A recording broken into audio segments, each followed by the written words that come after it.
It was really a life of contrast because on the one hand, my children were in school, as children are. They were 4 and 6 years old. We had birthday parties at the embassy residence and enjoyed going out on the countryside for picnics. But on the other hand, at night when we would go to sleep, very often we would hear the sound of machine guns and grenades exploding in the hillside. It was a kind of a bizarre, surreal life, to tell you the truth, but one that was extremely enriching, both for me and for our children. The majority of Burundi's population, I think, is below the age of about 15. They have very large families, and certainly everywhere we went there were children, scores and scores and scores of children, barefoot in tattered clothing, many of them coughing and hacking and sniffling and with no access to medical care. And as a mother, I really feel that I am a mother to all children. I think that all of us mothers feel that way. And one of the efforts that I made was to work with a Russian doctor in Burundi to treat some of these children with an American missionary and an English missionary. You see, when you're in a circumstance like that, not only are there no sort of national barriers, there are no religious barriers. The missionaries of every denomination you can imagine came together to help the children, and with what little time I was there, it was certainly a focus of my time as well. Being ordered by the State Department to leave Burundi was one of the most shocking experiences of my life. I did not want to leave.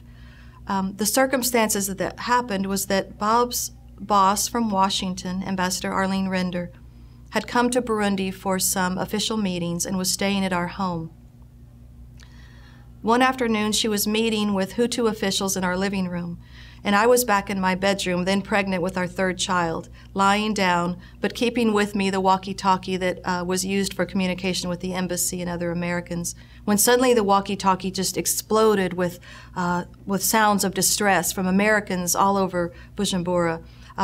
And simultaneous with that, I could hear the machine gun fire starting down in the city that we could see below where we lived. I ran out into the living room and I told Ambassador Render, I said, "They say there's shooting near the USAID building." And she said, "They're shooting at the USAID building," which is a United States government building. And she jumped up from her seat and I said, no, they're not, they didn't say they were shooting at it, but they're shooting near it, because I already knew Washington did not want us there, did not want the families there anyway. And I realized that this warfare that then began to unfold before us was certainly going to mean that I was going to have to leave, and I did not want to leave. She and I stood on the veranda of our ambassadorial home, and we watched warfare unfold before our eyes. Machine guns, grenades, smoke was rising in different parts of the city. Tracers were going across the sky. And I actually started crying, not because I was afraid of what I saw, but because I knew that it would mean that we would have to leave.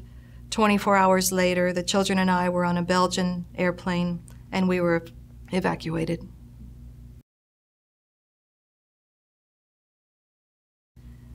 You know, they used to say, or there is a saying, don't sweat the small stuff.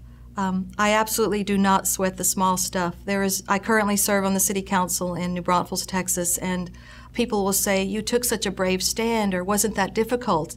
And I think, I've seen genocide. No, that was not difficult. It certainly puts in perspective what is a tragedy and what isn't, what is difficult and what isn't. I think every day that we are safe and happy and free in this country is not a bad day.